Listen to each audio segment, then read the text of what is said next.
appreciate the gentleman yielding, because I do find this very distressing.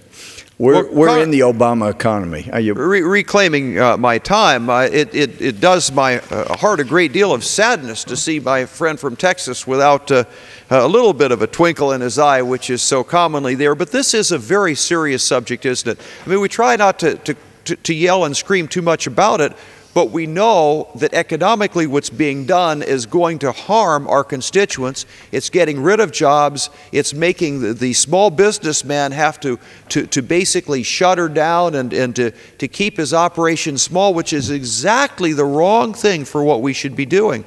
And why is it that we need all of this money? That is the question that I think we need to be asking. Why is it that we have to be spending all this money in government programs? And the answer seems to me to be, again, we're not learning very well from history. Just bear with me for a second, Joe. I'd like to get your perspective on this. A certain number of years ago, there was a thing called the Soviet Union, and they were bad guys. And they were a bunch of communists, and they were socialists. And what was it that they thought? They thought the job of the government should be to provide you with, first of all, with a job, and then they wanted the government to give you health care and food and housing and an education. And one thing particular about them, they didn't want you to talk about God ever. And now in our country, let's see, we got all this government spending going on, so the government can provide you with health care and a job and food and housing and an education. And it's politically correct not to talk about God, because if you did that, gentlemen, you'd realize your rights come from God. Life, liberty, the pursuit of happiness, not big government nanny state.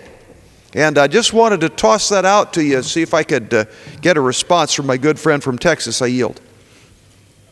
Well, if we have time. I yield 1 minute.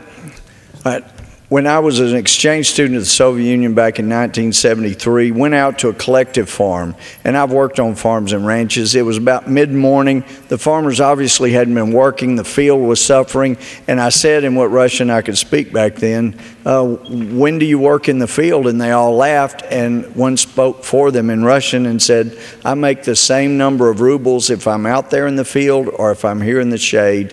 That is why socialism doesn't work. And so, reclaiming my time once again, the problem with socialism is sooner or later we run out of other people's money.